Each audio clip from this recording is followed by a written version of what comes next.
very much. Thank you. Thank you, everybody. Welcome once more to the Blue Note Jazz Club.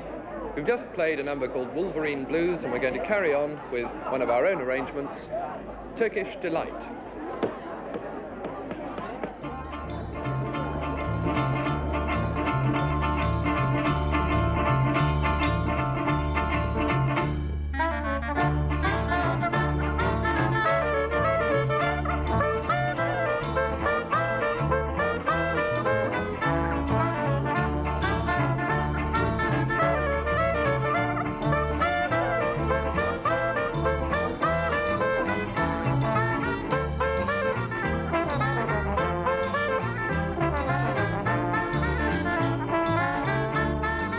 The Blue Note Jazz Band. What sort of people are we? Well, I'm a reporter on the Bristol Evening Post, and like the others, I play jazz mainly for the fun of it. That's what brought us together in the first place. We're broadly a traditional jazz band, although we verge towards the mainstream, and our main difference from the normal is that we have a soprano sax lead instead of a trumpet.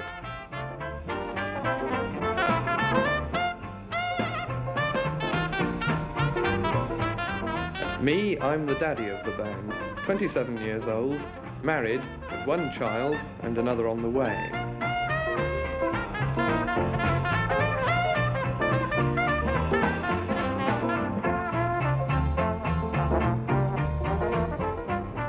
Paul Hawkins, the band's most eligible bachelor. He's 24, started off on the violin and graduated to something louder, the trombone.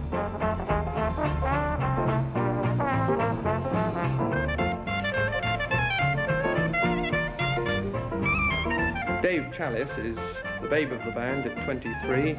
He's married and a reporter on the Evening Post in Bristol.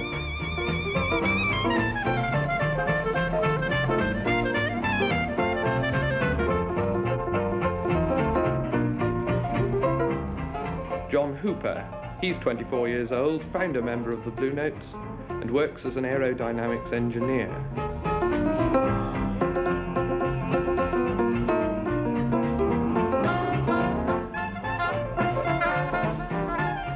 Jeff Hancock is an architect. He's 24 and married.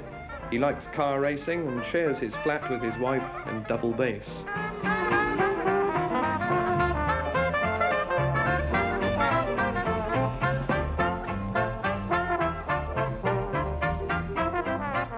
John Viner, a genuine Bristol native. He's 24 and inspects aero engines for a living.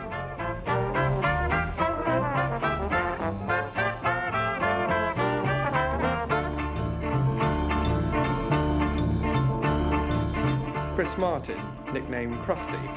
He's another architect, and he's been drumming at things since he was 10. Lives in a basement.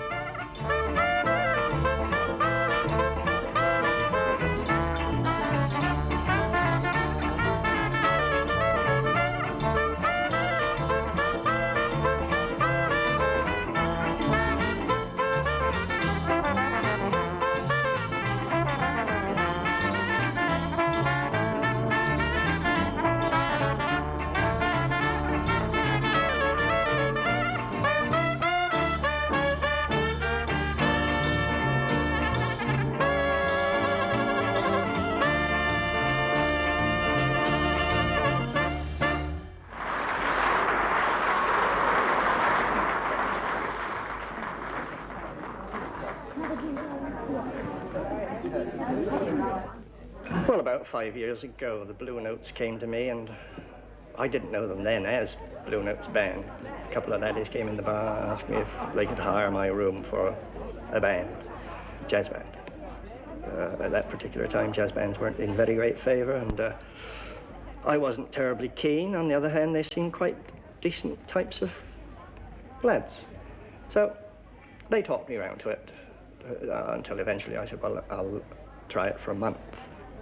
But someone has to be responsible for the way it's conducted, and any trouble, finish. So that's how it started. And they had a session here on the first Wednesday night of the session, and on the Thursday morning I had a message from Bedminster Police Station. The then superintendent asked me to come down and see him, so I went down, he said, what's this about jazz, Mr. Wallington? So, we're running a jazz club, sir. I don't like it. He said, you're sticking your neck out. I said, well, I don't see why not. I said, it seems to be quite a decent type of kiddie who's up there, and if we get the wrong element in, well, we'll stop it. That's as far as we can do. If you do have any trouble, well, you'll know where they all are until 10:30 at night. So, for the first 2 or 3 weeks, there was a policeman outside every night, every jazz session night. And gradually, the club began to form, and the type of person who was using it sort of appeared to be decent types. But we made a habit of stopping the band 10 minutes before closing time, and all drinks had to be consumed and glasses off before the band started playing again, so that any delinquent, in the terms of the word, holding beer was holding up the band, and the other members of the club would soon chivvy round and say, look, get your beer off, John, the band wants to start. So that's how it developed, and in 5 years, we've never had a spot of trouble here.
Well, when I was at college, I found that jazz took up quite a bit of time.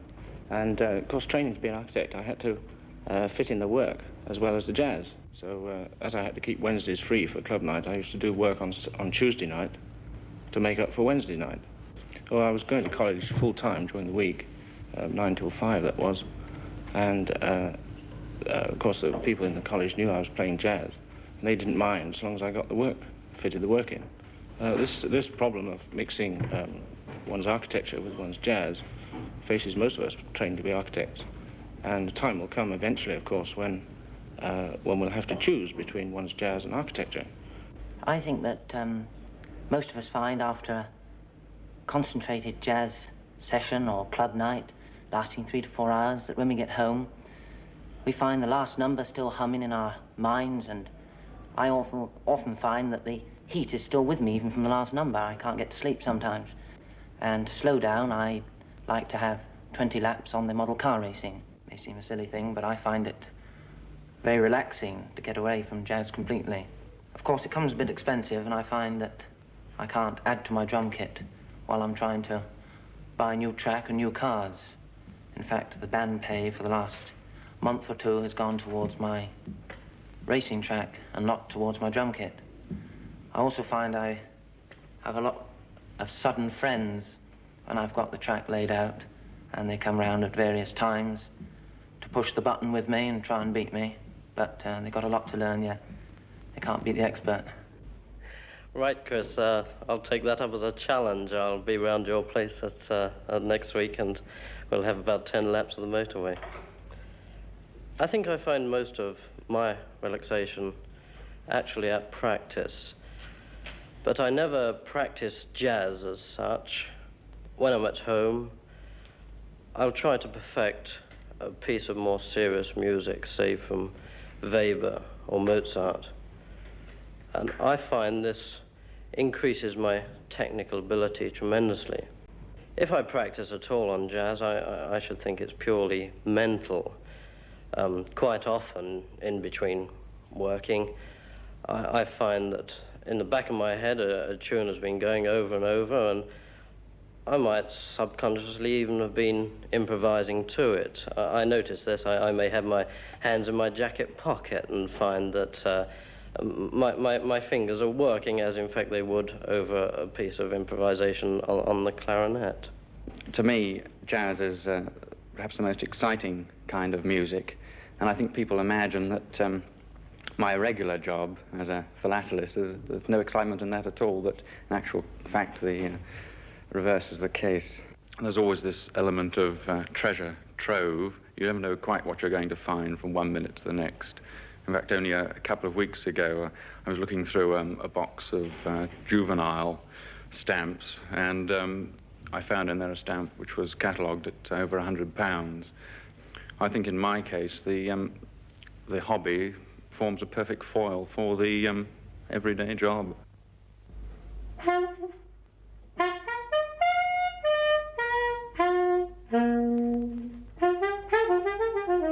I play jazz simply because jazz is in me and must come out. But I think if I had the technique to do this, I should like to play classical music. I would enjoy that. But I think possibly I'd play it alongside my jazz. I'd possibly take up another instrument, an oboe or something, and play in a chamber orchestra. I know I'd enjoy that, but I know I shall never be good enough to do this. I think I can play jazz reasonably, competently, within my own capabilities. But I know that I should never be able to play classical music well enough to satisfy myself or to give myself very much pleasure. But I listen to a great deal of classical music. I think I started on Wagner, goodness knows why. It was noisy, I suppose.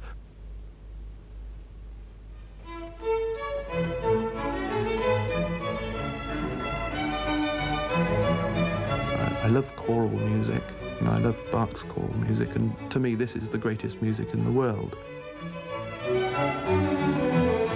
Dein Wachstum sei feste und lache vor Lust.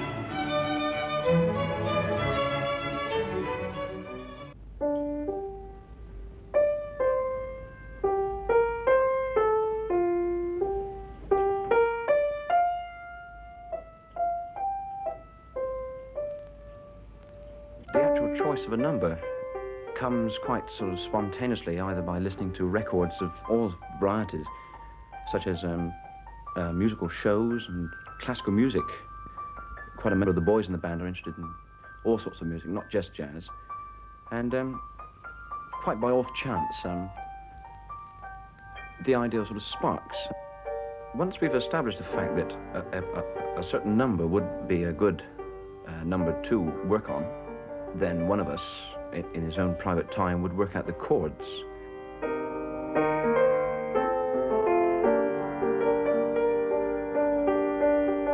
The chords of a number are the backbone of the number, a basis on which one can improvise.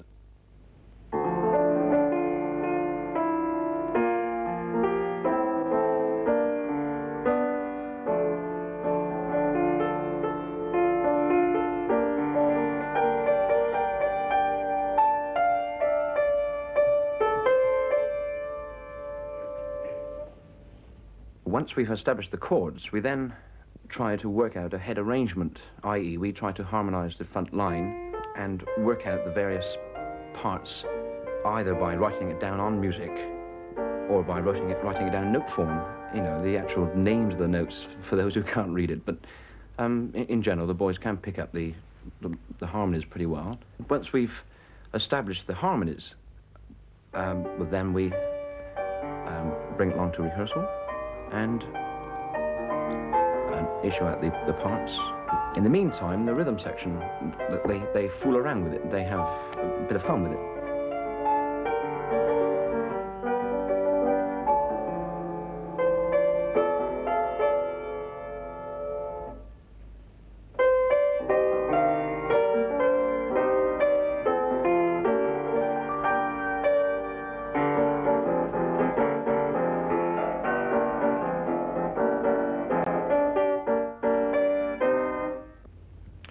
Yes, well, that's going to be a good tune.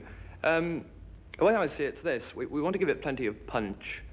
First chorus ensemble, I think. And then we'll break into piano. Piano take a couple of choruses on a blues theme. Then trombone backed by clarinet. So I'll go over that one in a minute. Then follow that by, I think, a clarinet solo. Then I'll take a solo with breaks, you know, stop breaks. And then we'll finish up with ensemble as before.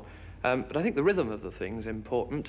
Show you the sort of thing I mean. We don't want it to be too soupy. Something like this.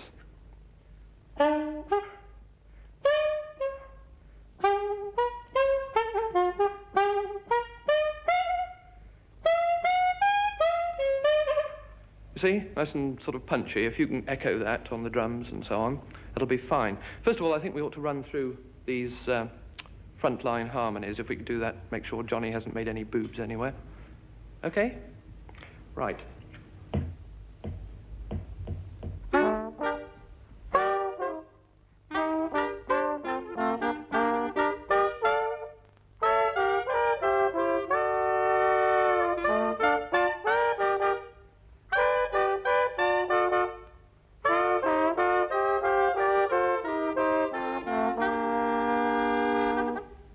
I think those harmonies are pretty good. Krusty, let's try that intro that Dave suggested, shall we? 1, 2, 1, 2, 3.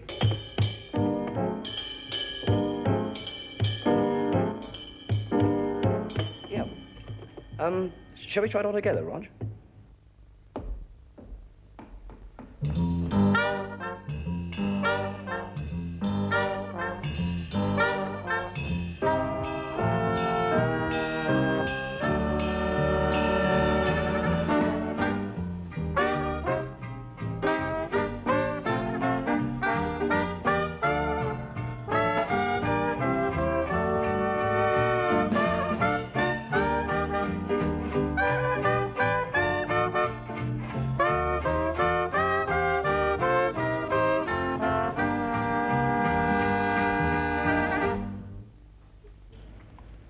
Yes, Rog, well, I like that intro. I think and then da-dum on the piano and the chords is a nice intro. Now, how shall we do the swinging through the rhythm? I suggest a sort of swinging, bouncing tempo, rather like this. Da-dum, da-dum, da-dum. Well, I could either do that, or I could accentuate certain parts of it, rather like this. Da-dum, da-dum, da-dum, dum, dum, da-dum, that sort of thing. And when we come back to the solos, I'll swing on the ride cymbals, and at the end, come back to this. Same again. How do you feel on that? Well, I think one problem here could be the ending. I think we might solve it one way. Instead of riding straight out on the chorus as we normally would do, take the last phrase, cut the rhythm, and in fact repeat this phrase twice. And on the second time, sort of cut it before the very last chord, and maybe make the last chord a major as opposed to a minor to give the last piece of, a piece of extra colour. Oh, yes. I think that might well suit the picture. Yes, I like that. Let's try it. Yeah.